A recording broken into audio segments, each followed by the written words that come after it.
Orang sibuk ngurusin ngitung suara 01 berapa, suara 02 berapa. Biar mereka menghitung. Antum juga perlu menghitung. Hari ini antum berapa kali bersolawat buat Nabi SAW. Selamat datang di channel Kalam Syiar FM.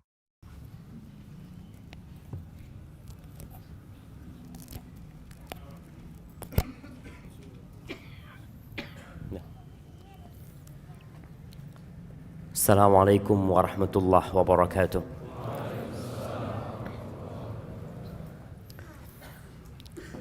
Alhamdulillah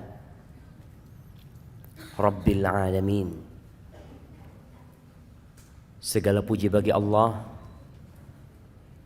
Rabb, pemilik, pencipta, pengatur alam semesta ini.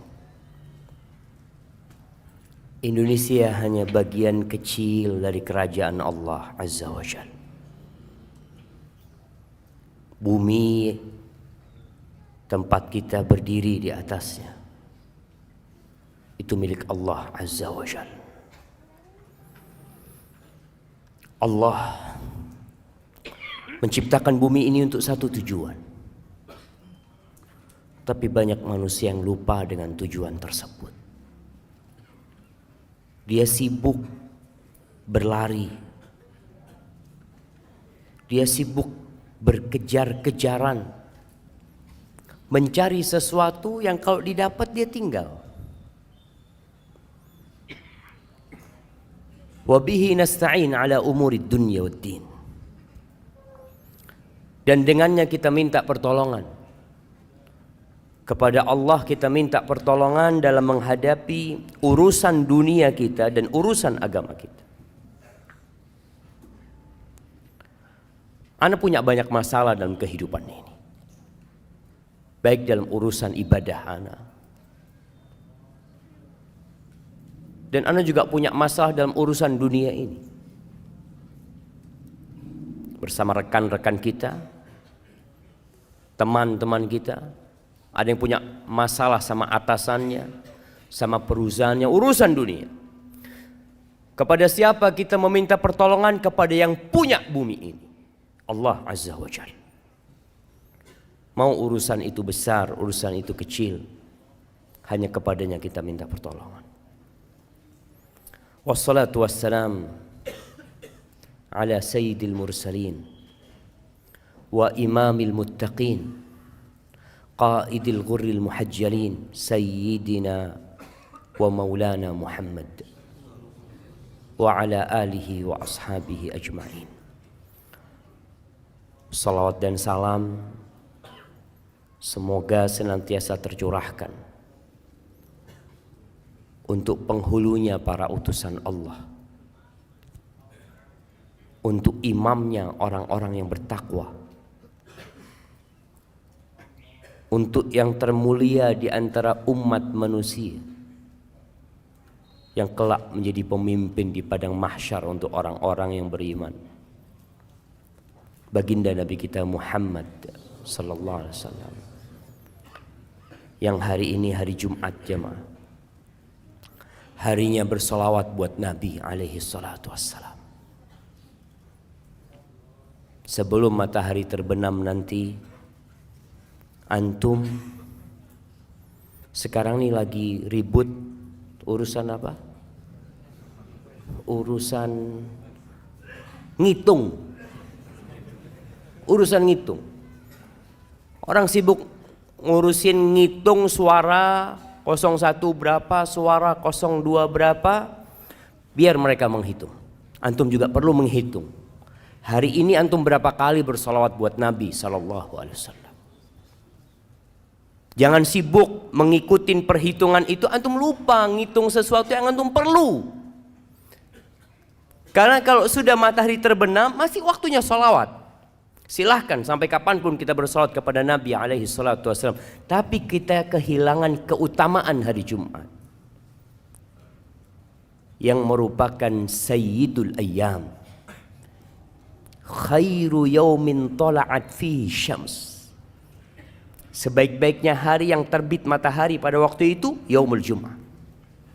Hari ini, Maka manfaatkan waktu yang ada untuk banyak bersalawat kepada Nabi alaihi salatu wassalam, kepada keluarga beliau,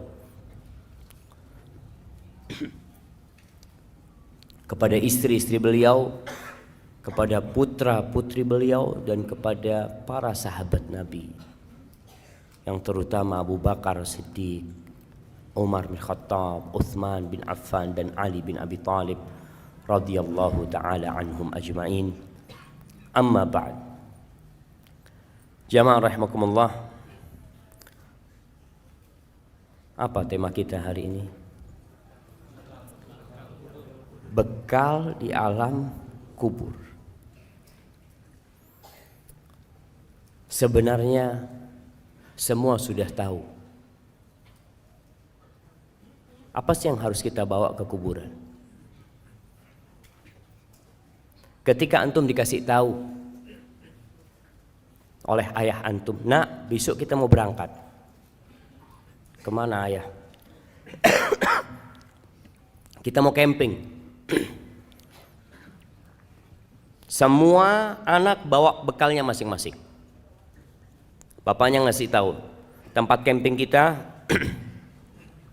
becek. Tempat camping kita banyak ularnya.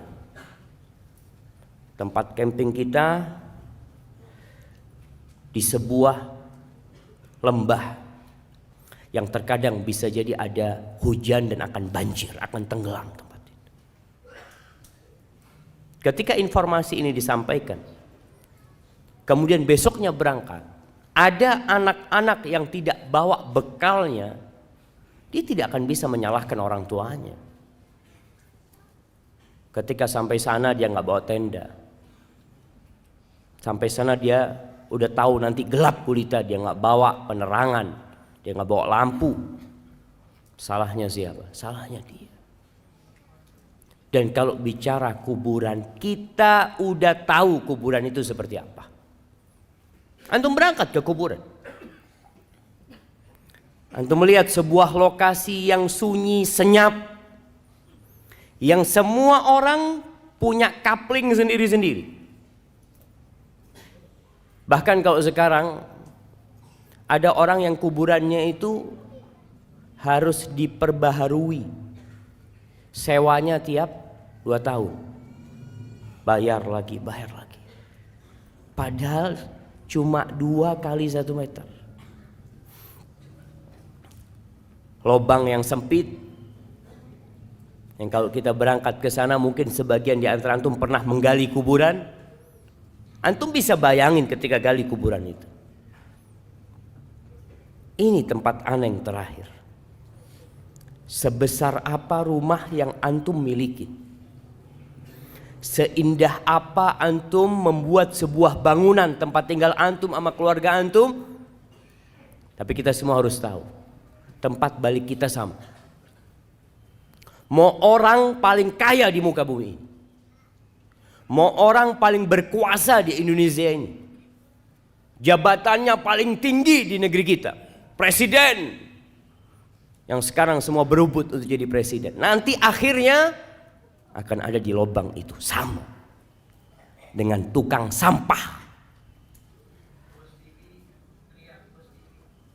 Masya Allah, dan rame-rame ketawa-ketawa di sana. Ana izin minum dulu ya.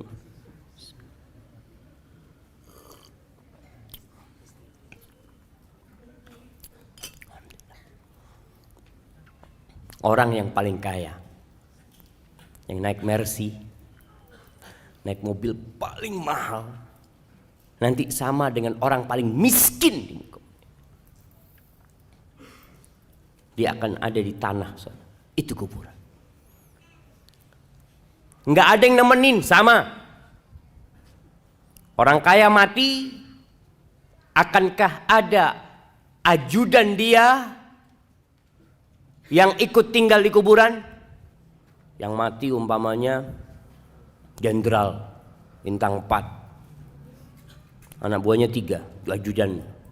Ketika dikuburkan, adakah satu yang setia sama dia? Komandan, anak akan tetap ada di sini. Bohong. Sama. Semuanya sama. Di malam hari kita biasanya kalau lagi kesepian kita bisa cari teman. Tapi antum akan sendirian. Teman-teman antum akan melanjutkan perjalanan ini. Dan suatu hari langkahnya akan berhenti dan ikut bersamamu di alam kubur sana. Jamaah rahimakumullah. Kalau kita melihat dahsyatnya kuburan, walaupun kalau kita melihat dari luar biasa-biasa aja sih Ustaz. Seorang tabi'in yang bernama Ubaid bin Umair, dia pernah berkata, innal qabra la yaqulu, kuburan itu akan berbicara. Kita tahu bahwasanya jari-jari kita akan berbicara. Tempat-tempat sholat kita akan menjadi saksi. Kata Ubaid bin Umair mengatakan, innal qabra la yaqul ya ibna Adam. Dia akan mengatakan kepada anak Adam, wahai anak Adam, madza a'datta li? Apa yang sudah engkau persiapkan untuk aku? Alam ta'lam anni baitul ghurbah. Apakah engkau enggak tahu aku ini rumah pengasingan? Wa baitul wahdah, rumah tempat sendirian engkau di sini nantinya. Wa baitul akala wa baitud dud, tempat serangga-serangga, tempat cacing, segala macam. Ini loh kuburan. Dia ngasih tahu sama kita apa yang kau persiapkan. Kalau kita lihat manusia sibuk membangun rumahnya, kamarnya, jangan rumahnya, dia punya rumah. Oke, biasa rumahnya, dia punya kamar, dia hiasin, dia bikin keramik khusus, dia pasang wallpaper, tiap tahun diganti wallpapernya, dia pasang AC. Karena dia ingin nyaman di situ. Dan kuburan udah kasih tahu, aku ini tempat sendirian, nggak ada siapa-siapa engkau di sini. Engkau persiapkan apa yang kau persiapkan untuk sendirian di sini? An Abdullah bin Ubaid bin Umair qal, ini anaknya Ubaid bin Umair mengatakan, balagani, telah sampai kepada aku, annal mayyit yuq'adu fi hufratihi, bahwasanya seorang mayit itu didudukkan di kuburannya.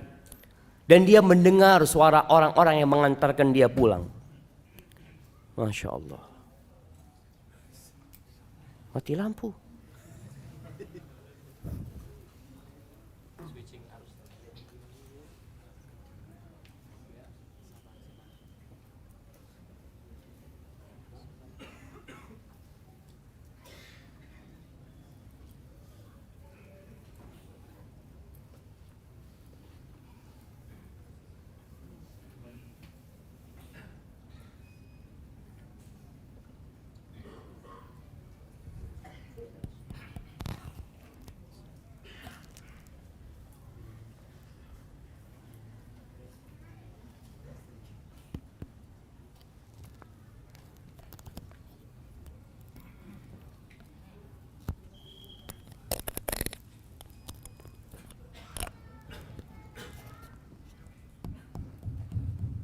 Masya Allah.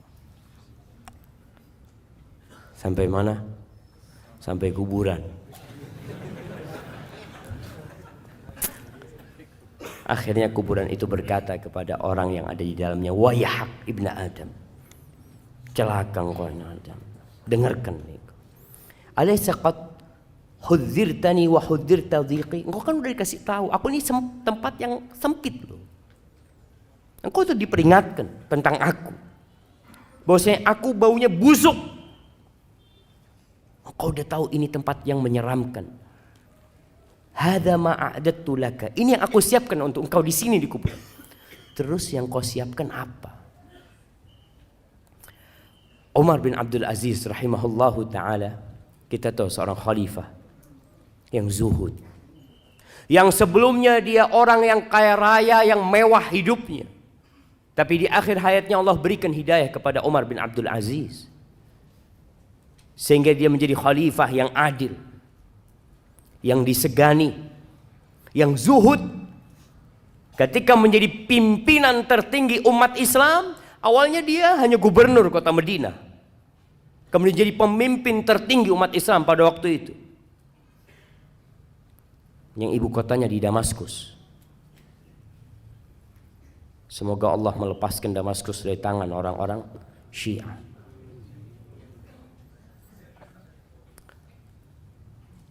Ketika dia jadi khalifah, dia pernah berkata kepada pejabat-pejabat negara yang biasa duduk sama dia. Dia mengatakan kepada salah satu di antara mereka, "Ya fulan, laqad bittul laila." Aku tadi bermalam atafakkar fil qabri wa sakinihi. Aku bertafakkur, memikirkan tentang kuburan dan orang yang tinggal di kubur.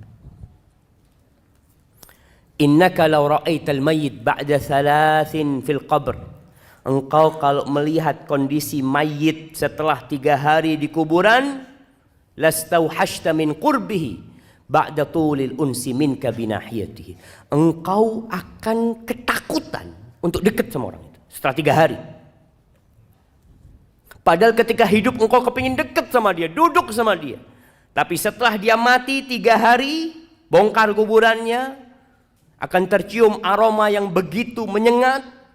Mungkin akan melihat belatung-belatung yang ada.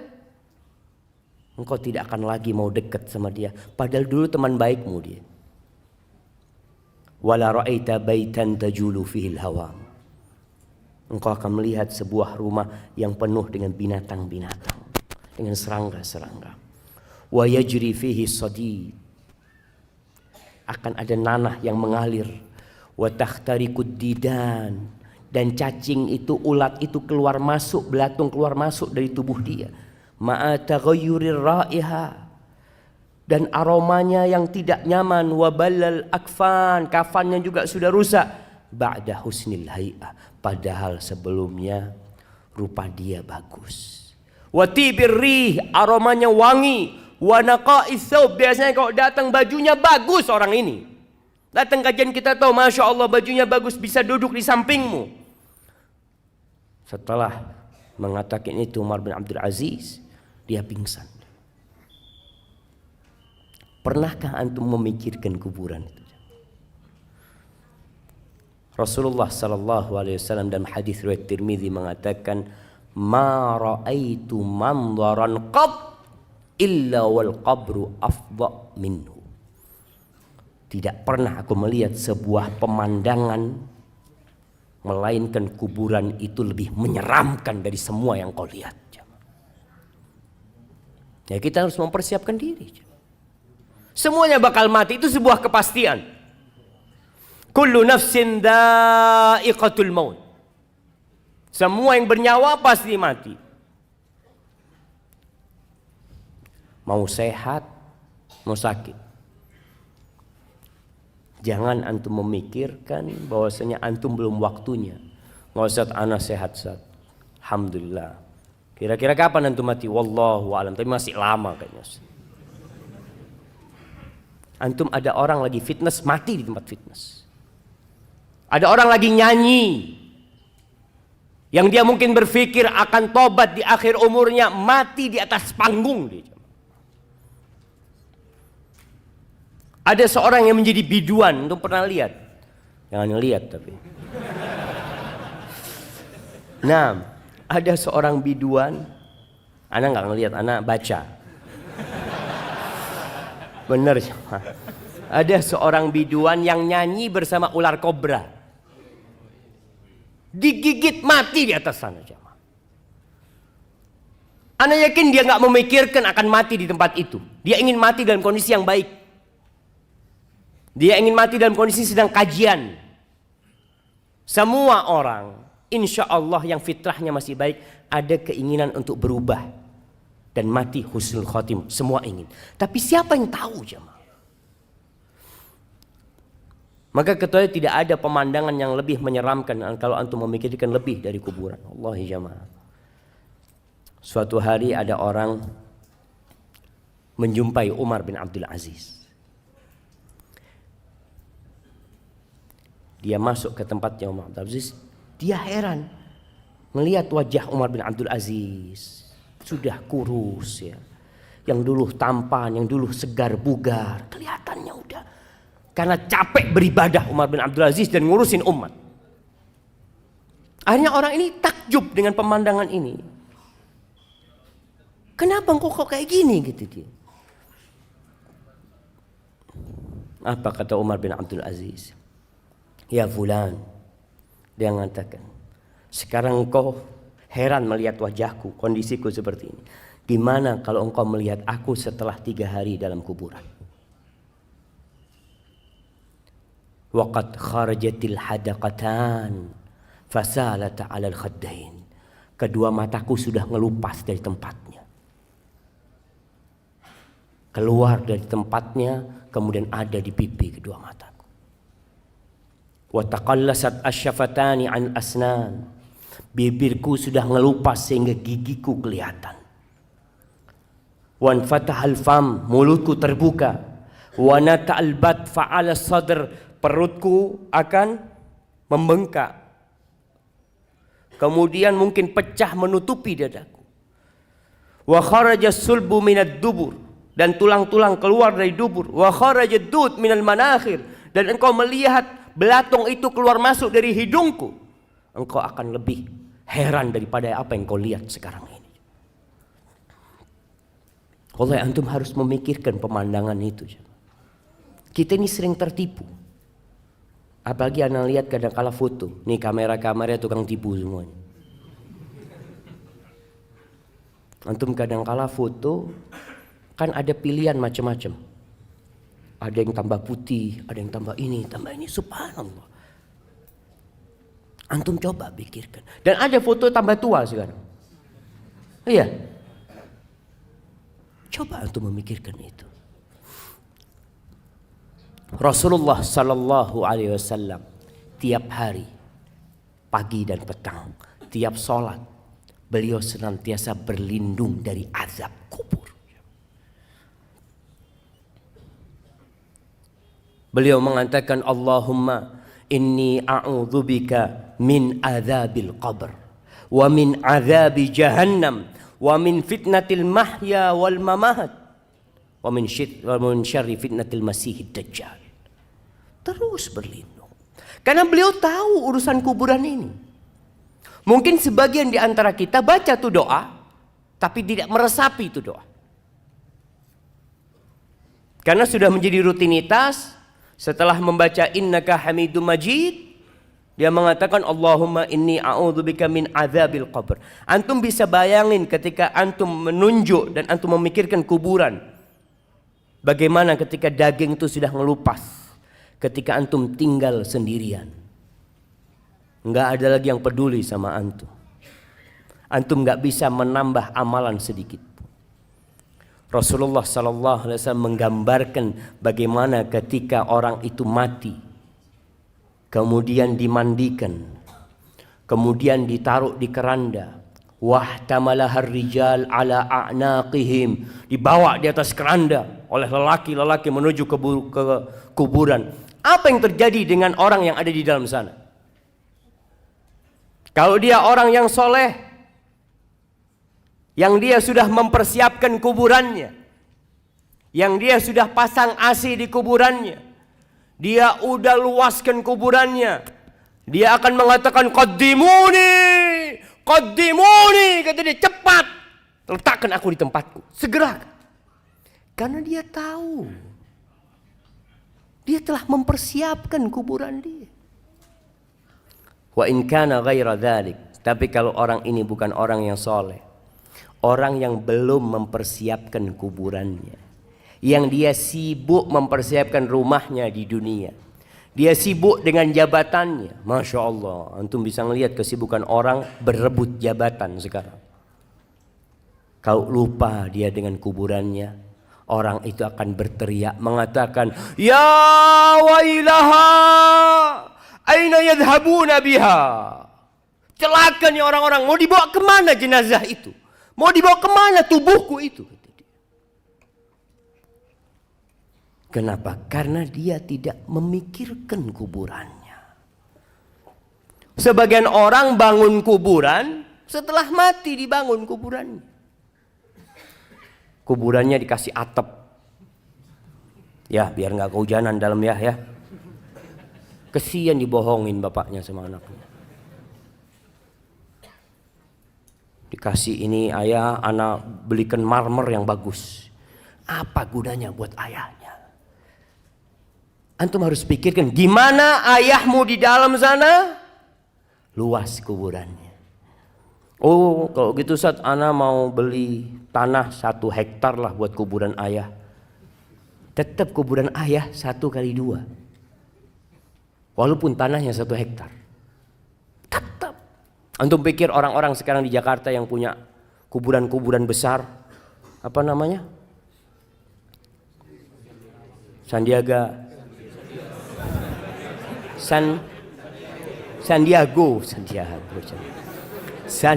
Hill. Nah, antum katanya Masya Allah rumahnya luas, besar. Pertanyaannya, dia dikuburkan berapa besar tempat dia? 1x2 tetap, sesuai dengan jasadnya. Pikirnya kalau dikasih luas gitu, dia malam bisa keluar gitu ya. Masya Allah, anak bisa jalan-jalan. Nggak ada jamaah. Manusia terlena jemaah. Allah menyebutkan hal itu. Alhaakumut takatsur hatta zurtumul maqabir kalla sawfa ta'lamun thumma kalla sawfa ta'lamun kalla law ta'lamuna ilmal yaqin la tarawunnal jahim thumma la tarawunnaha 'ainal yaqin thumma la tus'alunna yawma idzin 'anil na'im.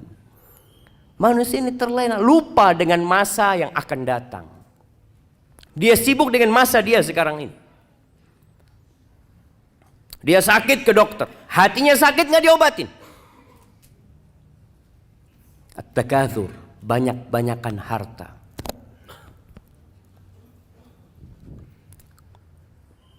Mencari kekayaan boleh, silahkan. Antum bekerja, mencari dunia tapi untuk akhirat. Namun yang namanya takatsur ini akan sampai suatu titik antum itu sudah nggak butuh sama duit. Antum kalau buka berangkas besi antum lihat rekening antum sudah cukup sampai umur antum 100 tahun. Tapi kenapa terus cari duit? Kalau orang berpikir cukuplah, ana mau istirahat, mau beribadah. Duitnya ini cukup, ana punya duit 1 triliun. Kira-kira cukup buat berapa tahun 1 triliun? Kalau tiap bulan antum habis 1 miliar, anggap 1 miliar antum. 1 tahun 12 miliar. 10 tahun 120 miliar. Cukup lah. Berapa tahun jemaah? 80 tahun kira-kira. Nah, antum sekarang umurnya sudah 60 tahun. Antum coba mikir, cukup sudah. Tapi orang itu alhaakumut takatsur. Terus bermewah-mewahan. Berbanyak-banyakan harta. Boleh antum jadi orang kaya. Dan ana harap semua yang di masjid ini jadi orang kaya, tapi bertakwa. Dia capek dari pagi sampai sore, cari fulus. Kemudian dia pasang keramik di dalam kuburannya. Ya dengan amal soleh jamaah. Jangan antum pasang keramik sekarang ya anak udah cukup. Aduh kayaknya kurang bagus. Boleh pasang TV di sana. Antum kalau orang soleh kuburannya itu maddal basar.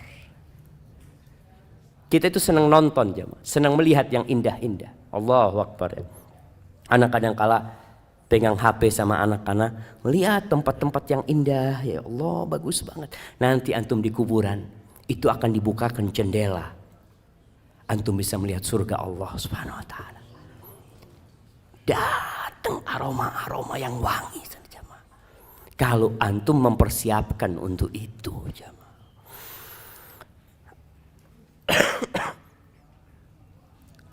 Yaqulu ibnu Adam, anak manusia ini berkata, mali, mali, mana hartaku, mana hartaku. Engkau tahu hartamu itu yang mana? Ma akalta, yang engkau makan kemudian jadi kotoran, itu hartamu. Wa ma labista fa ablait. Kalau bicara yang kita miliki itu yang kita pakai, kemudian dia jadi usang. Wa ma tasaddaqta fa abqait. Dan yang engkau sedekahkan lalu ini yang kau simpan. Ini jamaah. Kalau bicara harta yang milik antum itu, antum coba sekali-kali ke kuburan lihat berapa fulus ana yang sudah taruh sini ya. Yang ada di brankas besi, yang ada di ATM antum, itu bukan milik antum. Bisa jadi milik antum, bisa jadi milik orang lain. Maka kenapa kita dianjurkan untuk ziarah kubur? Karena mengingatkan kepada akhirat, mengingatkan kepada kematian, sehingga antum bisa siap-siap. Antum kalau datang ke kuburan, antum berpikir, ana punya duit 100 juta. Ana sedekah baru 10 juta. 90 juta antum tinggal kalau antum mati. Amr bin As, sahabat Nabi yang menaklukkan Mesir. Sahabat Nabi yang memang masuk Islamnya agak terlambat, tapi perjuangannya untuk Islam setelah itu begitu dahsyatnya. Imam Muslim meriwayatkan dari Ibn Syamasa al-Mahri, seorang tabi'in.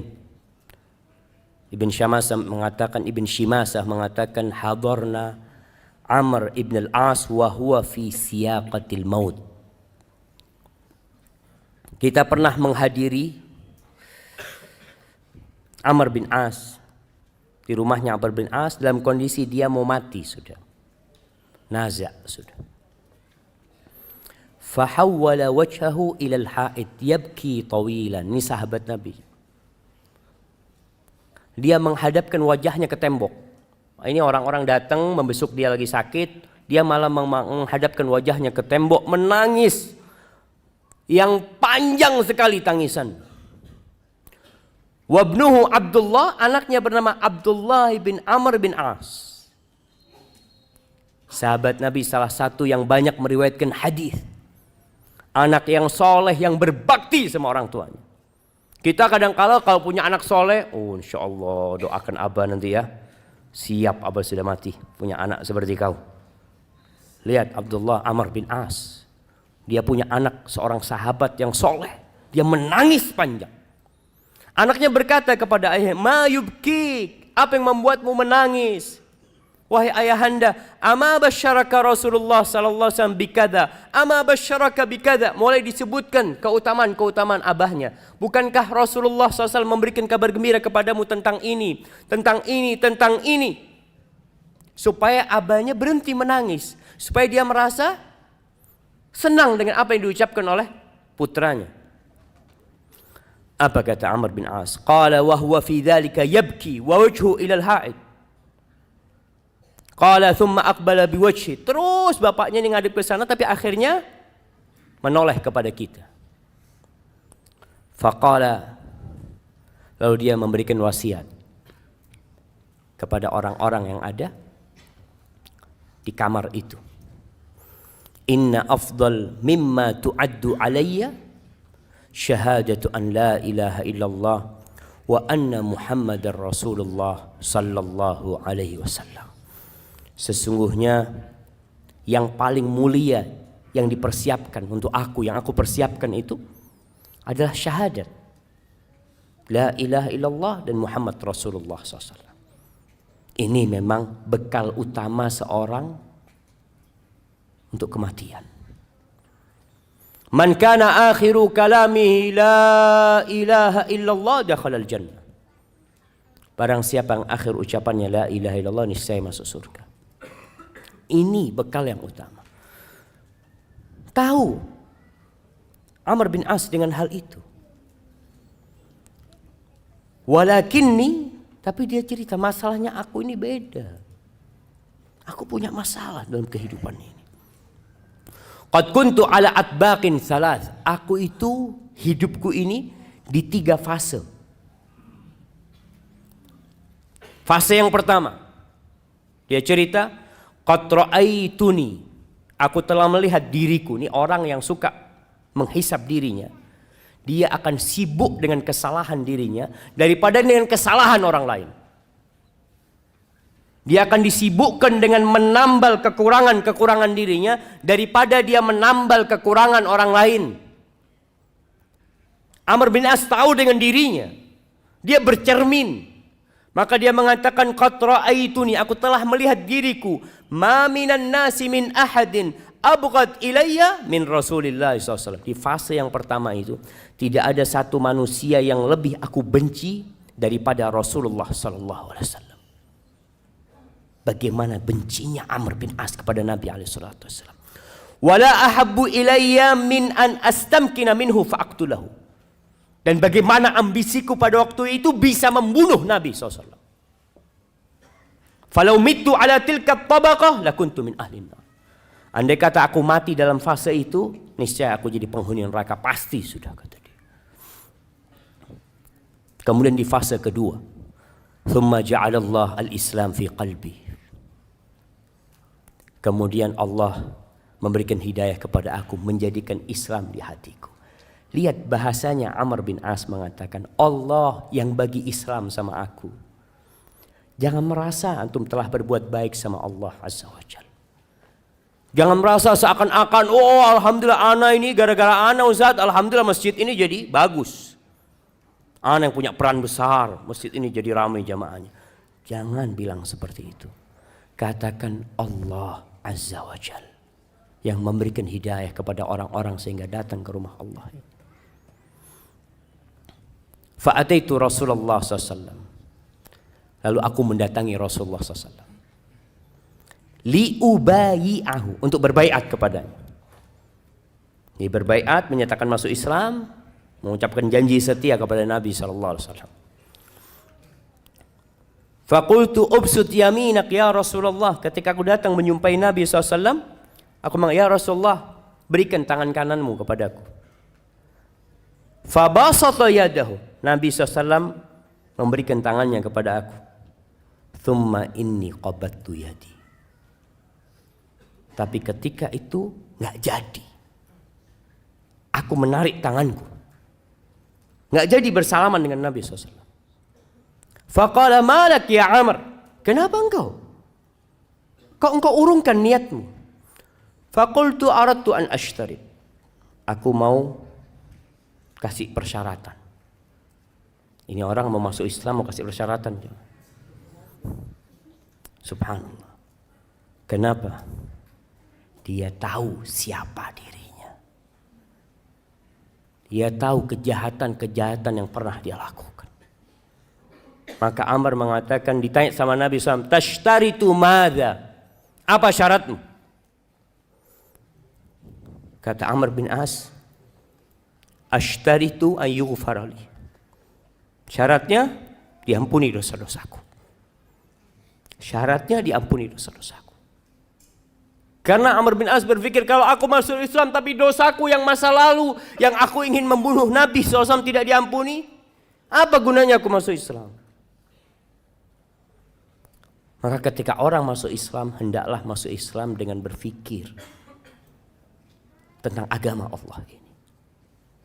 Jangan merasa sekali lagi berbuat baik kepada Islam, tapi Islam yang telah memberikan kebaikan kepada kita. Lalu Nabi SAW mengatakan kepada Amr,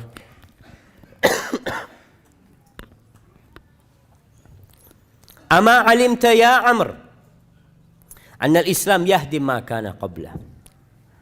Wahai Amr, apa engkau enggak tahu Kalau seorang dengan masuk Islam, semua dosa-dosa dia dihapuskan. Wa annal hijrata tahdim ma kana qablah. Dan hijrah itu menghancurkan dosa-dosa masa lalu. Hijrah dengan fisiknya, hijrah dengan hatinya. Dosa-dosa masa lalu dia selesai. Wa annal hajj yahdim ma kana qablah. Haji itu juga sebuah amalan yang menghapuskan dosa-dosa yang sebelumnya. Lalu Amr bin As menyebutkan tentang dirinya lagi. Faqad ra'aituni, setelah itu aku melihat diriku, ma minan nasi ahadun ahabbu ilayya min Rasulillah SAW. Wala ajallu fi aini minhu. Enggak ada orang yang lebih aku cintai daripada Nabi SAW. Enggak ada orang setelah itu yang lebih aku agungkan daripada Nabi SAW. Walau su'iltu wala ajallu fi aini minhu. Di mataku enggak ada orang yang lebih agung, yang lebih wibawa daripada Nabi SAW.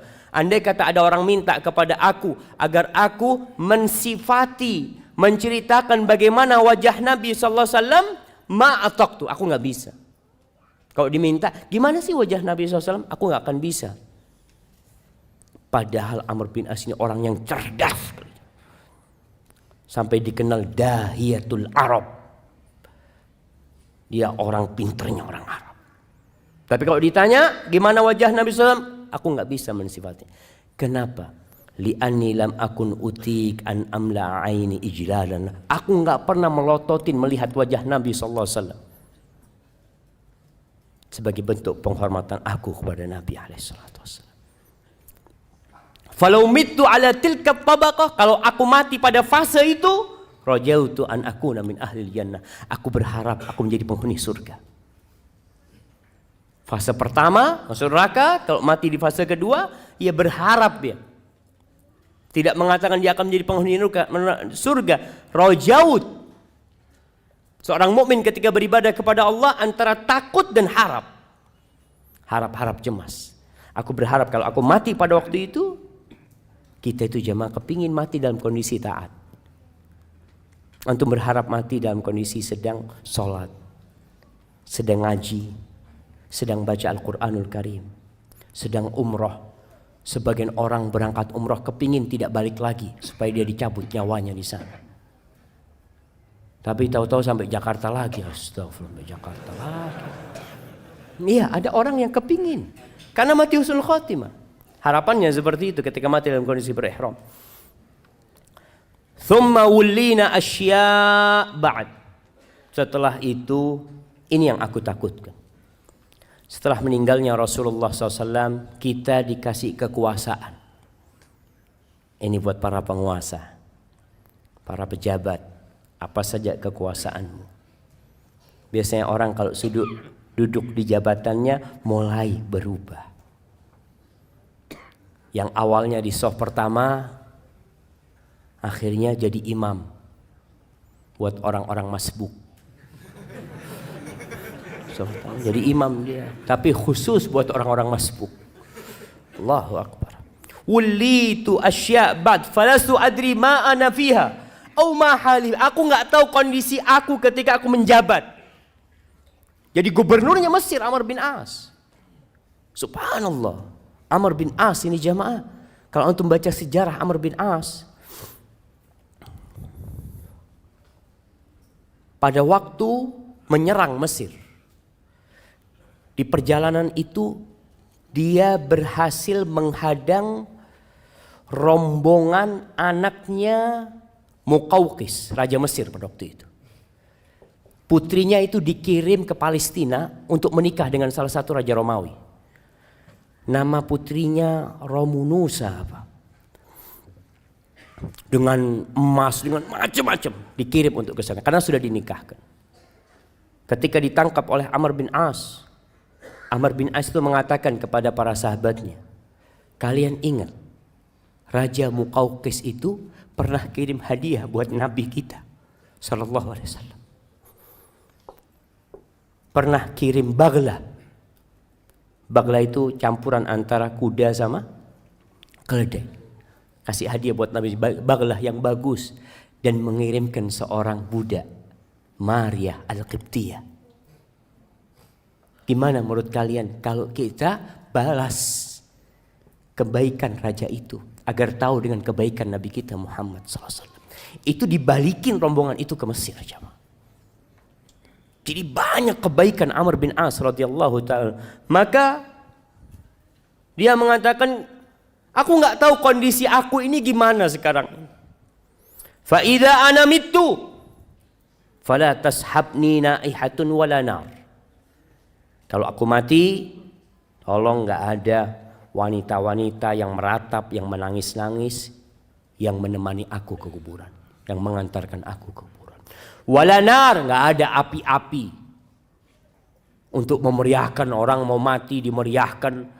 Kadangkala pasang mercon atau apa. Nggak ada.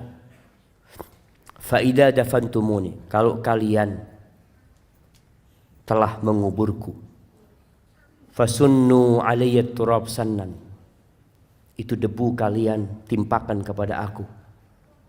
Ya, jangan keras-keras maksudnya Amr bin As. Sudahlah, kalian ratakan aku dengan tanah. Fa idza faragtum min qabri, kalau selesai kalian mengubur aku, famkuthu inda qabri, kalian jangan pulang dulu, kata Amr bin As. Dia tahu gimana kondisi di kuburan. Dia bakal sendirian, dia bakal ditinggal sama semuanya. Tapi dia minta famkuthu inda qabri qadra ma yunharu jazur wa yuqsamu lahmuha. Tolong kalian ya tetap di kuburan sebentar lah. Seperti orang menyembelih onta kemudian membagikan daging-daging. Ya berapa menit kalian tetap di sana. Fa inni asta'nis bikum, supaya aku tidak merasa kesepian. Dia takut ditinggal. Hatta a'lam madza uraji bihi rusul rabbi, sehingga aku tahu bagaimana aku menjawab pertanyaan-pertanyaan mungkar dan nakir. Ahibati fillah, orang ketika mati itu diikutin oleh 3 hal. Yatba'ul mayyit salas. Apa yang ikut ke kuburan, jemaah? Siapa yang mau jawab? Harta, keluarga, amal. Hartanya gimana? Hartanya ikut. Oh, gimana hartanya? Siapa yang tahu? Harta yang ikut ke kuburan? Hartanya ikut pulang, keluarganya ikut pulang, dan amalnya ikut. Iya, hartanya. Apa yang ikut ke kuburan? Fulusnya ikut gitu ke kuburan. Di luar gerbang. Oh, mobilnya mungkin di luar gerbang. Nggak sampai ke kuburan. Bahkan kalau orang-orang kafir kan ikut di kuburan. Kalau orang kafir mobilnya masuk kuburan juga. Barakallahu fikum. Nah, para ulama ketika berbincang harta kok bisa ikut sih? 3 yang ikut. Yarji'u itsnan wa yabqa wahid. Yang 2 balik ke rumah, yang 1 tinggal sama antum. Yatba'uhu ahluhu. Keluarganya ikut. Jelas kalau keluarganya ikut. Ingat perempuan-perempuan, ana masih ngelihat di daerah Jabodetabek ini, kalau ngubur jenazah perempuan-perempuan itu ikut ke kuburan. Nggak usah lah. Antum anti bagi perempuan tinggal di rumah. Rasulullah SAW pernah melihat wanita-wanita di jalan ke kuburan. Ditanya sama Nabi SAW, kalian ikut memandikan jenazah? La. Kalian ikut mengangkat jenazah? La. Kalian ikut ngubur jenazah? La. Irji'na ma'zurat, kalian pulang bawa dosa. Ngapain kalian ke kuburan? Kalau ternyata kalian tidak ngapa-ngapain di sana, yang ada nangis-nangis ya di kuburan, akhirnya pingsan, orang nggak ngurusin jenazahnya, ngurusin istrinya ini. Apalagi kadangkala, subhanallah, perempuan ini jamaah. Semoga Allah memberikan hidayah kepada perempuan-perempuan. Dan kepada antum juga semua, pada kita semuanya. Anak kadangkala, Allahu a'lam, Allah yaghfir lana dzunuban. Melihat perempuan di kuburan itu masih pakai lipstik. Astagfirullah. Mau ke kuburan pakai lipstik jemaah. Kadangkala. Maka keluarganya ikut, anaknya ikut, pamannya ikut, keponakannya ikut, masya Allah. Sebagian anak ya, nasihat anak, buat anak yang tinggal di luar kota, kalau orang tuanya meninggal dunia, suruh kuburkan segera tanpa nunggu antum.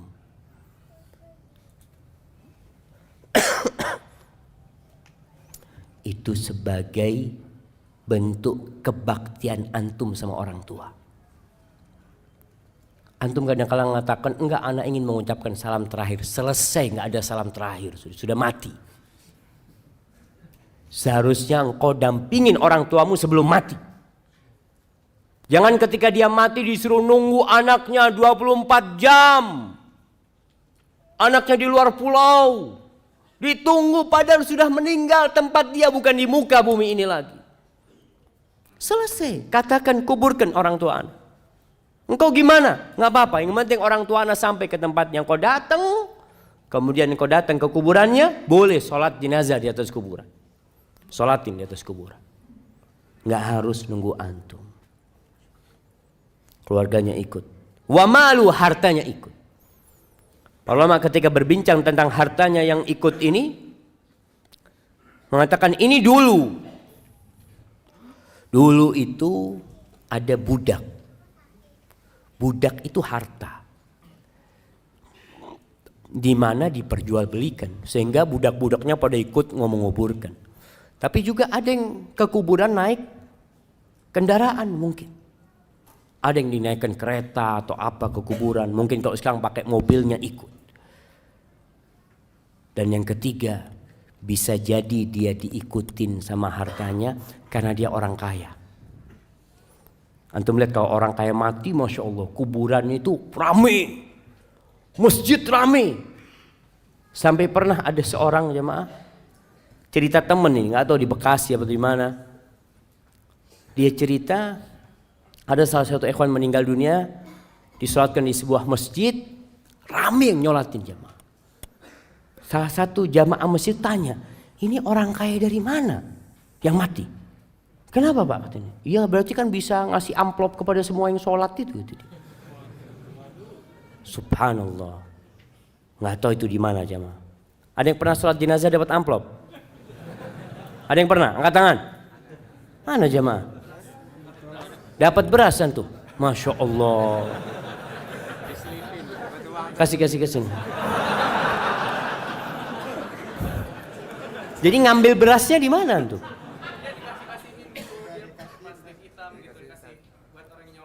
Buat orang yang nyolatin, Masya Allah. Ada yang dapat fulus? Masya Allah. Dapat berapa tuh? Dapat berapa?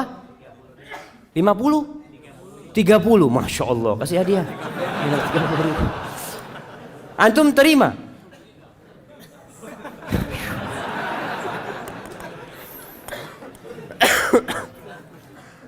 Iya, tadi ketika orang kaya raya banyak yang nyolatin. Karena dia orang terhormat di kampungnya, ikut.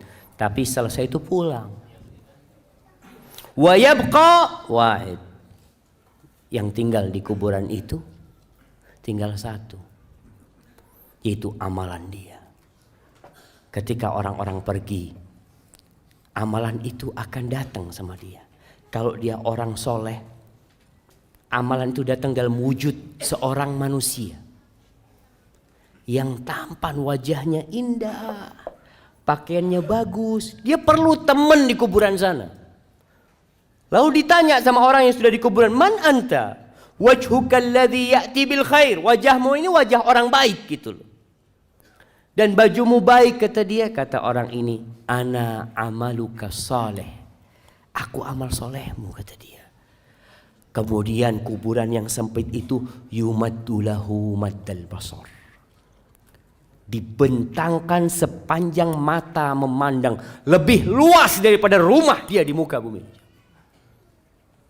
Kalau orang punya rumah, ya rumahnya masih tertutup tembok ya, tapi di kuburan sepanjang mata memandang luas dia. Kemudian dibukakan tadi jendela, dia melihat ini tempatmu di surga, kata dia. Lalu orang soleh ini akan mengatakan, Dauni, biarkan aku kasih kabar kepada keluargaku supaya nggak nangis lagi mereka sudah. Katilah, engkau tinggal di sini, selesai sudah urusanmu dengan dunia. Tapi kalau amalnya amal soleh, amal toleh, amal buruk sama juga akan diam di situ. Datang seorang dengan wajah yang menyeramkan, dengan aroma yang busuk. Lalu orang ini di kuburan melihat orang itu ketakutan mengatakan, "Man anta?" Kamu siapa kamu? Wajahmu wajah yang mendatangkan keburukan, aromamu busuk. Apa kata orang ini? Ana amaluka taleh. Aku amalanmu. Engkau dulu yang beramal aku seperti ini. Lalu kuburan itu disempitkan buat dia. Dan dibukakan jendela menuju ke neraka.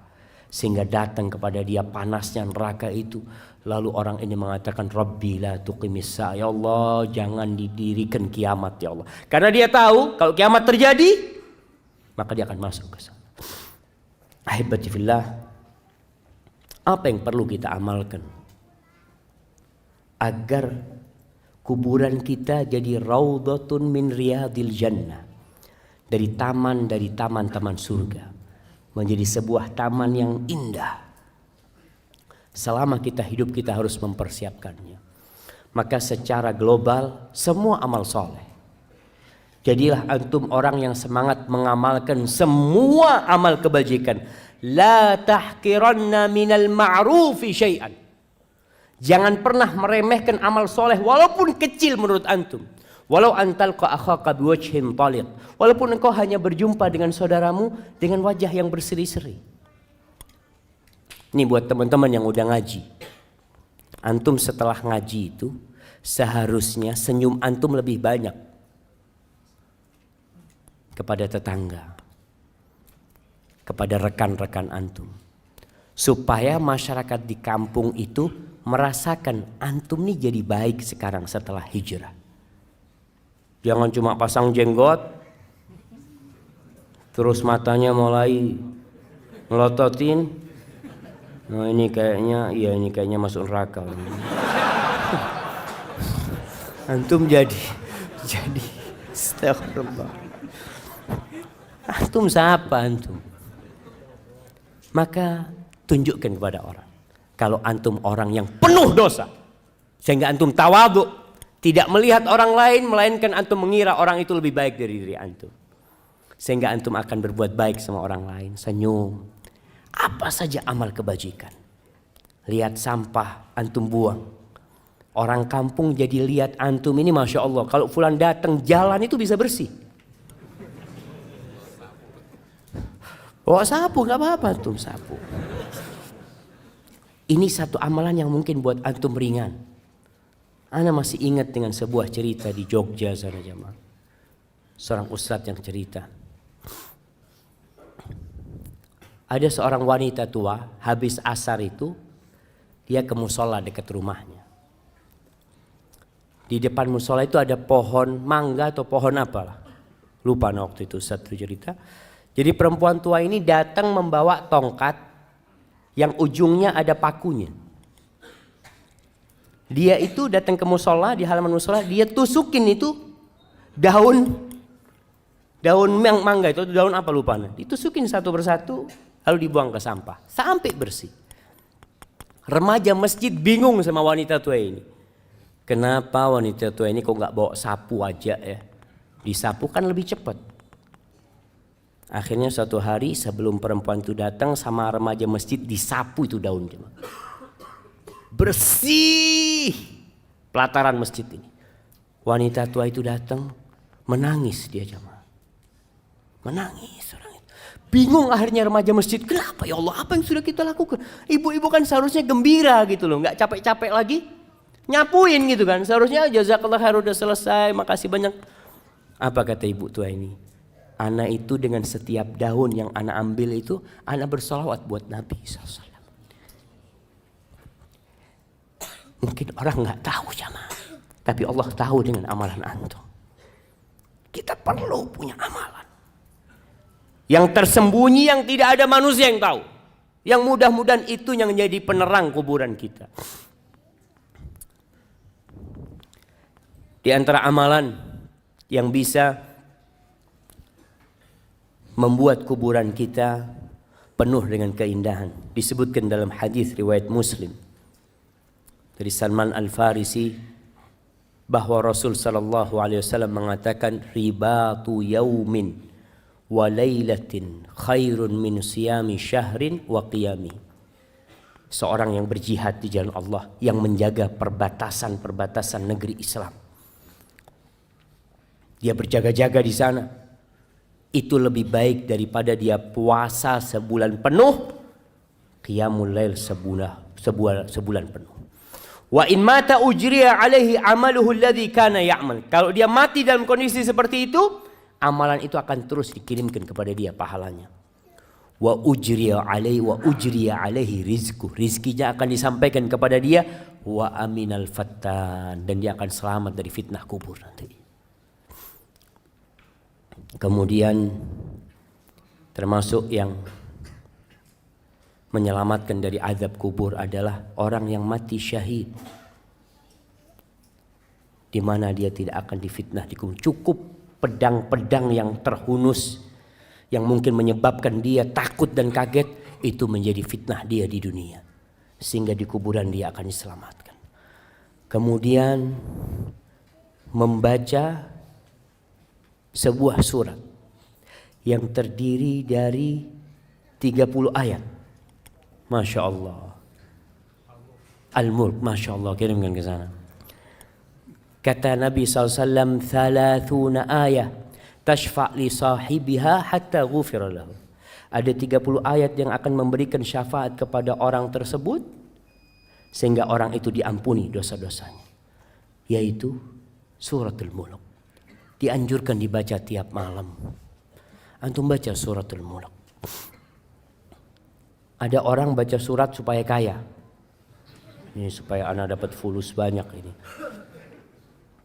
Ingat, orang yang beramal untuk dunia Allah kasih. Allah kasih. Antum sodakoh untuk sembuh, Allah sembuhkan antum. Boleh, silakan. Tapi jangan cuma minta dunia. Mintalah akhirat jamaah. Antum baca Quran, yakini dengan setiap huruf itu 10 kebaikan. Kemudian dengan setiap ayat itu seperti antum, Masya Allah, mendapatkan seekor onta yang gemuk. Dan untuk pahala antum di akhirat, insya Allah dunia ini Allah akan berikan kepada antum. Tapi kalau antum minta dunia, ya sudah dikasih urusan dunia, akhirat nggak dapat apa-apa. Karena antum memang hanya meminta dunia. Maka berusaha untuk memperbanyak amal soleh. Ziarah kubur. Sekali-kali antum datang ke kuburan, sehingga antum di sana bisa berpikir, apa yang sudah ana persiapkan? Sudah berapa banyak bekal antum? Antum jangan berbangga dengan tubuh antum yang indah, yang perempuan, yang kadangkala selalu memoles wajahnya. Ingat, nanti kedua matamu akan keluar dari matamu. Pipimu yang indah akan lobang berisi belatung. Perutmu semua juga akan penuh dengan kotoran. Hingga hal itu membuat kita mempersiapkan diri. Apa yang akan kita lakukan? Karena Rasul SAW mengatakan, Aksiru dzikra hadhimil ladzat. Kalian banyak-banyak mengingat pemutus kelezatan. Pemutus kelezatan, yaitu kematian. Hadza wallahu a'lam bishawab. Itu yang bisa saya sampaikan pada kesempatan kali ini. Semoga mendorong kita di bulan Sya'ban ini untuk banyak-banyak beramal soleh, untuk bertobat kepada Allah atas dosa-dosa yang kita lakukan. Baik. Namanya ada pertanyaan yang sudah dijawab dalam penjelasan tadi.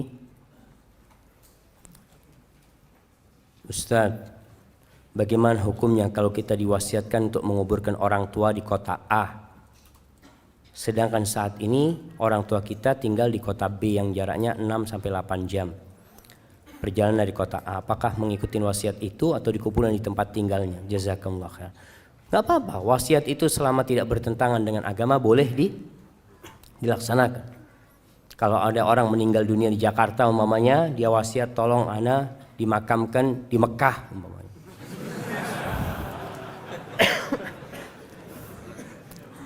Kalau boleh fadol jemaah. Artinya orang tua kepingin umpamanya seperti itu. Dia ingin dimakamkan di Mekah, silahkan.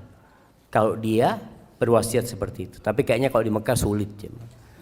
Tapi kalau dia ana minta dimakamkan di kampung ana, Sebagian orang meninggal di negeri kafir, meninggal di Australia.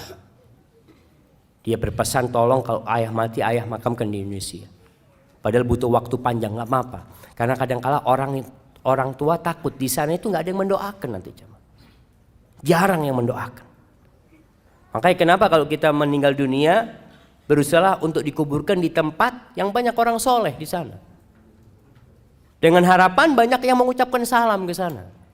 Karena salamnya orang itu bukan hanya buat keluarganya, tapi buat semua yang mati. Assalamualaikum ya ahlad diyar.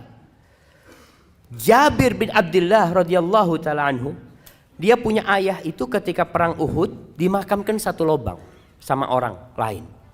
Hatinya itu nggak enak, jamaah. Dia nggak ingin ayahnya satu kuburan sama orang itu. Akhirnya dipindah sama Jabir bin Abdullah radhiyallahu taala anhu.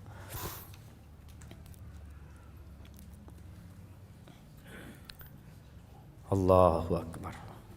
Ustadz, bagaimana hukumnya main game? Tapi aktor gamenya perempuan yang pakai bajunya tank top. Apa boleh Ustadz? Astagfirullah.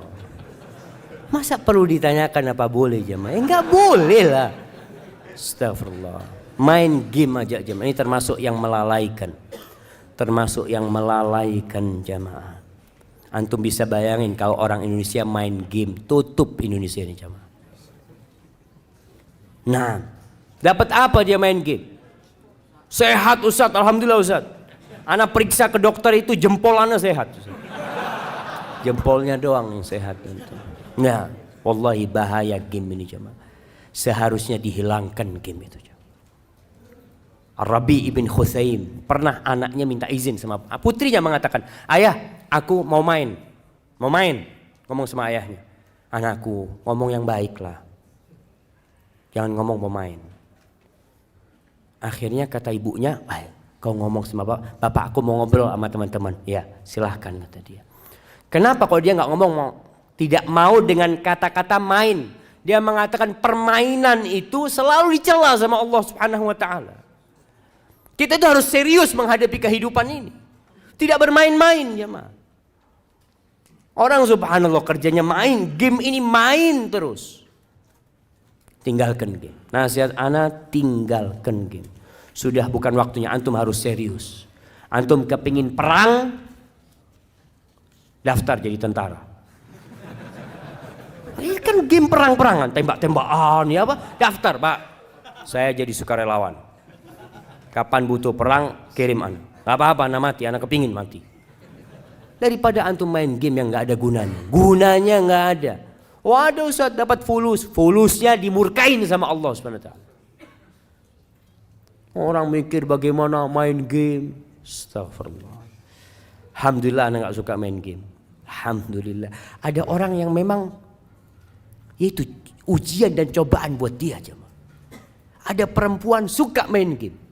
Akhirnya sampai sama suaminya main game bareng. Astagfirullah. Di rumah ana banyak sekali semut, kecoa dan kelabang. Sudah beberapa kali ana usir. Masya Allah, gimana untuk ngusirnya? Dengan dibersihkan, disapu, dipel. Masih saja Ustaz. Lalu sekarang ana semprot pakai baygon. Ana lihat sedih sekali matinya mereka. Berdosa ke anak Ustaz. Ingat semut itu termasuk binatang yang tidak boleh dibunuh. Ketika mengganggu boleh dibunuh. Tapi selama tidak mengganggu, antum melihat ada semut lewat ya, ngapain ini? Ambil baygon antum, bunuh dia. Antum biar dia mau lewat, mau main kemana gitu, seperti itu. Nah artinya kalau mengganggu boleh dibunuh. Tapi kalau kelabang sama kecoa, boleh, dia termasuk serangga yang bolehlah dihilangkan karena memang apalagi kelabang yang berbahaya itu. Ustadz, saya seorang istri yang sudah, Masya Allah, sudah jangan ditaruh lagi ke atas. Ustadz, saya seorang istri yang sudah berhijrah, tapi suami saya belum. Dan untuk sholat 5 waktu nggak pernah Ustadz. Padahal saya selalu mengingatkan suami untuk sholat. Yang saya tanyakan, apakah masih ada surga di suami saya buat istrinya? Apa yang harus saya lakukan, Ustaz? Nah, berusaha untuk diperbaiki. Karena kondisinya anti memang menikah sama dia dulu, bukan melihat kepada agamanya. Artinya bertahun-tahun anti hidup sama dia itu aman-aman saja. Ketika anti berhijrah, antum melihat ada masalah di suami, kasih nasihat. Kalau nasihat dari anti tidak bisa masuk kepada dia, lewat orang tuanya. Kalau sudah nggak mungkin kasih nasihat, anti boleh gugat cerai. Gugat cerai. Sebagian ulama dalam mazhab Hambali berpendapat orang yang meninggalkan sholat, full sama sekali tidak sholat, sudah kafir. Sehingga pernikahannya sudah batal secara otomatis. Itu dalam sebagian mazhab Hambali. Karena orangnya dianggap murtad. Tapi dalam mazhab Syafi'i tidak. Dia masih muslim tapi yang melakukan dosa besar. Engkau punya hak untuk cerai. Mudah-mudahan dengan engkau gugat cerai, kalau ditanya apa masalahnya, masalahnya dia nggak sholat. Kalau dia sholat, aku tidak akan gugat cerai. Maka insya Allah dengan cara itu semoga suamimu dapat hidayah. Artinya tujuannya itu supaya suami berubah. Barakallahu fikum. Dan bagaimana azab kubur bagi orang yang berselingkuh dan berzina? Dan apabila bertobat bagaimana cara agar tetap istiqamah? Rasulullah SAW ketika Isra Mi'raj beliau melihat azab kubur, khususnya buat orang-orang yang berzina. Beliau melihat ada lelaki dan wanita di dalam tungku, kayak di dalam tungku jamaah yang atasnya sempit, bawahnya lebar, kayak gentong gitu jamaah. Yang atasnya sempit, di bawah itu ada api. Jadi ketika api itu membara, mereka naik ke atas, dibakar mereka. Mau keluar nggak bisa keluar. Tahu-tahu api itu redup sekali. Nanti dibakar lagi. Karena orang berzina biasanya nafsunya naik kemudian turun. Seperti itu dibakar terus sampai kiamat. Antum bisa bayangin, antum punya jari. Cobalah kalau antum mau coba ya. Antum pasang korek, coba 1 menit lah. Kalau kuat 2 menit. Antum nggak kuat. Orang-orang yang kurang imannya, mereka lah yang akhirnya melakukan dosa zina. Sehingga Nabi SAW mengatakan, la yazni zani wa huwa mu'min. Tidaklah seorang berzina dalam kondisi berzina dia beriman. Imannya itu keluar aja ketika dia melakukan perzinahan itu. Karena kalau dia beriman, dia dilihat sama Allah Azza wa Jalla ketika melakukan perzinahan itu. Dan Allah murka dengan perbuatan itu. Ingat jemaah, ada suatu hari yang semua akan dibongkar. Walaupun istrimu nggak tahu, suamimu nggak tahu, orang satu kampung nggak tahu, tapi Allah tahu dengan perbuatan tersebut. Dan azab kubur menanti sebelum nanti diazab pada hari kiamat. Na'udzubillahi minan nar. Assalamualaikum Ustaz.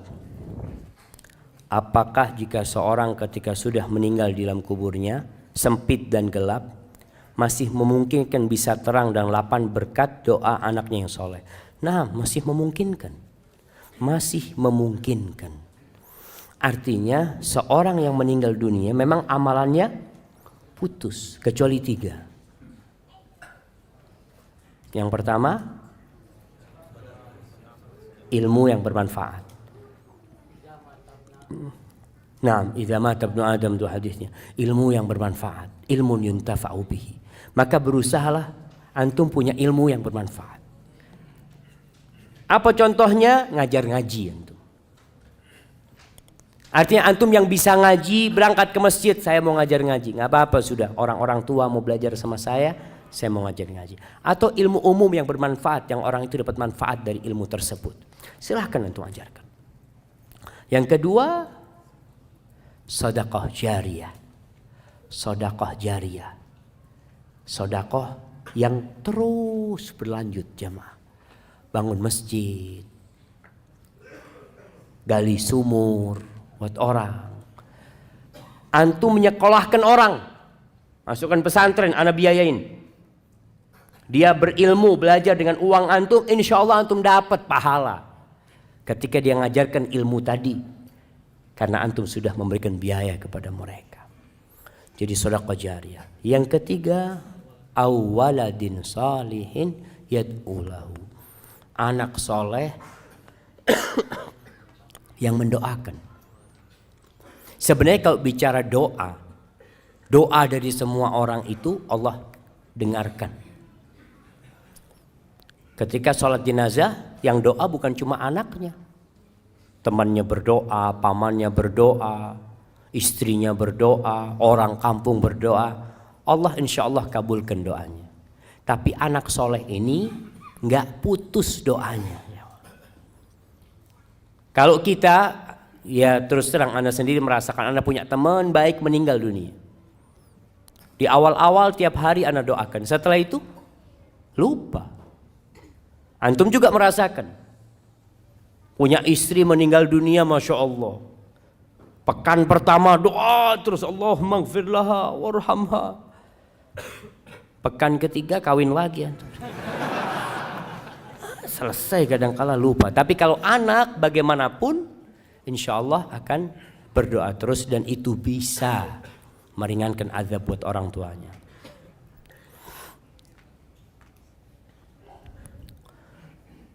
Bagaimana caranya agar di dalam pembicaraan tidak ada unsur ujub? Sebab Ustadz, saya adalah seorang guru yang suka ditanya tentang hal agama atau nasihat. Lalu saya menjawab sesuai kapasitas ilmu agama yang saya miliki. Saya takut dalam penjelasan kepada orang yang bertanya itu, saya ada unsur ujub yang saya tidak sengaja. Taib, ujub ini adalah berbangga dengan diri sendiri.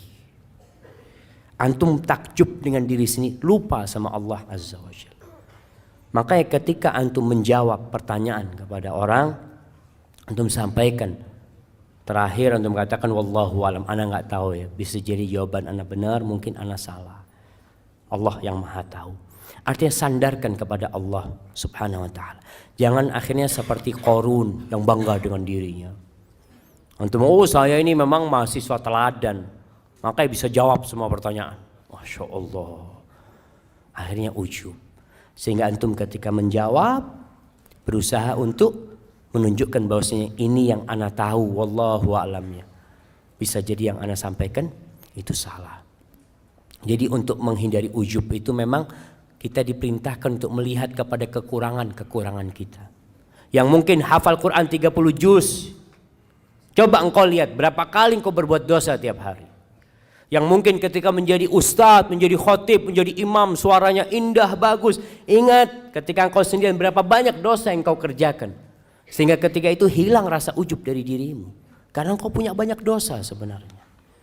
Barakallahu fikum. Jamaah, anak izin minum dulu jamaah.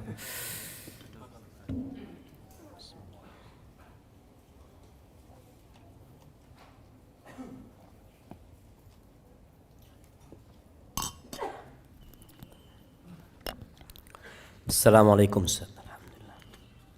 Qadarullah. Ibu ana sudah tidak bersama kami 7 tahun yang lalu karena sakit diabetes dan sudah komplikasi. Alhamdulillah semasa hidupnya rajin ibadah dan baik kepada siapa saja, namun belum kenal sunnah. Bapak ana bercerita sebelum meninggal ibu ana merasa kesakitan kakinya dan mengucapkan istighfar, lalu minta dipijat oleh bapak ana.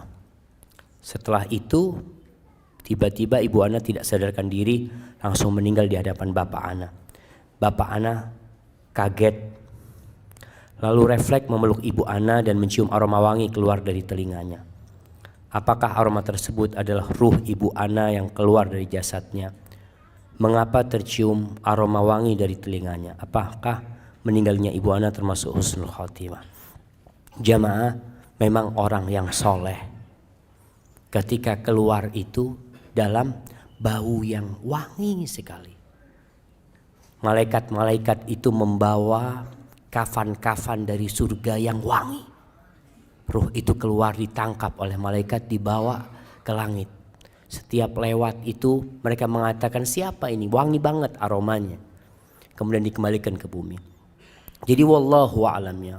Berkaitan dengan ruh ini, orang-orang ketika bertanya tentang ruh kepada Nabi SAW, Allah mengatakan qulir ruh min amri rabbi.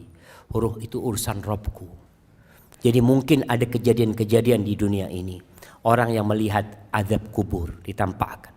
Atau dia melihat nikmat kubur. Mungkin dia melihat. Tapi wallahu a'lam bishawab. Kita tidak bisa memastikan hal itu. Kadangkala ada orang kafir, kalau antum lihat ya, di film-film dulu itu kafir tersenyum matinya. Wallahu a'lam, kita nggak tahu. Maka kita serahkan kepada Allah Azza wa Jal. Kalau tadi abah antum mencium aroma wangi dari telinga ibu antum, semoga ibu antum husnul khatimah ya. Karena sebagaimana antum sebutkan tadi, dia termasuk orang yang baik. Hadza wallahu a'lam bishawab. Ustaz, bagaimana cara menghilangkan, mengurangi ngambek, kesal pada suami? Saat teringat akhirat dan alam kubur, ana takut jadi istri yang tidak taat. Na'udzubillah. Tapi ana suka kesel dan ngambek bila ada yang kurang berkenan. Bagaimana cara menguranginya? Nabi SAW sudah memberikan tips kepada kita, yaitu melihat kepada kelebihannya, melihat kepada kebaikannya. Kalau anti melihat kepada kekurangannya, semua punya kekurangan. Sebagian wanita mengatakan, aduh anak kepingin menikah sama fulan, fulan baik, menikah sama fulan. Dia tahu ternyata suaminya punya banyak kekurangan. Solusinya anti melihat kepada kebaikan dia. Kekurangan samalah anti punya kekurangan. Suamimu bukan malaikat dan engkau bukan bidadari. Dan lihatlah kepada kekurangan dirimu. Masya Allah. Kayaknya udah suruh berhenti anaknya saya.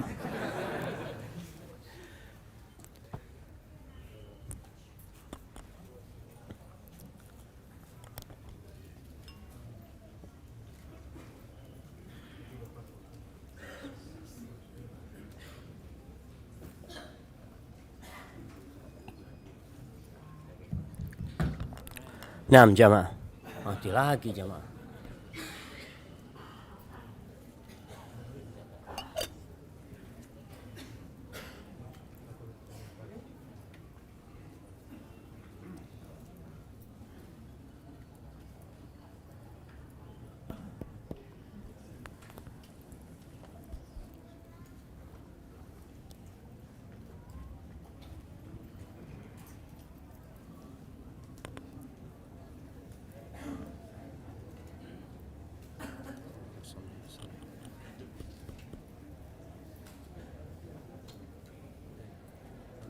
Penutup lah, masa tutup.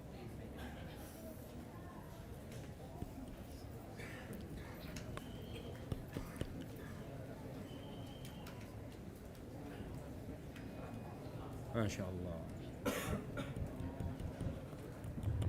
Nah, jadi lihatlah kepada kelebihannya, yang lihat kepada kekurangannya. Semoga dengan cara itu kita juga lihat kita juga banyak dosa lah.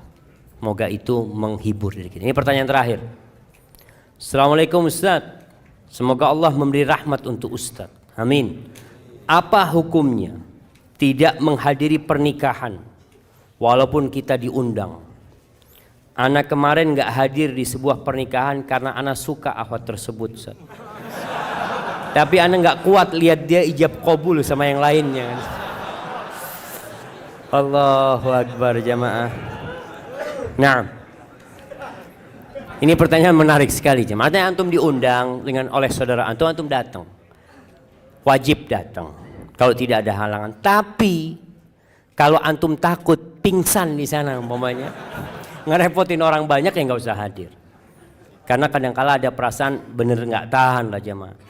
Antum ngelihat ketika namanya fulan itu calonnya mengatakan qabil tu nikah tazwija bil mah, takut antum melakukan tindakan-tindakan yang maka mungkin ada ada uzur antum untuk tidak hadir di sana. Tapi yang jelas begini, takdir Allah itu indah. Ketika antum cinta dengan seseorang, maka antum cinta kebahagiaan buat orang itu. Kalau bicara cinta tidak harus memiliki. Tapi bagaimana orang itu berbahagia dengan orang yang dia cintai, antum akan bahagia. Dan semoga Allah memberikan kepada antum ganti yang lebih baik dari itu perempuan. Dengan cara seperti itu. Hadza wallahu a'lam bishawab. Itu yang bisa saya sampaikan pada kesempatan kali ini. Apabila benar itu dari Allah Azza wa Jal, kalau ada yang salah dan kurang berkenan itu dari diri anak pribadi, Allah dan Rasulnya terbebaskan dari kesalahan itu. Jamaah ada sisa waktu untuk berdoa, untuk bersalawat kepada Nabi SAW. Jangan sia-siakan waktu yang ada. Subhanakallahumma bihamdika asyhadu an la ilaha illa anta astaghfiruka wa atubu ilaik. Wassalamualaikum warahmatullahi wabarakatuh.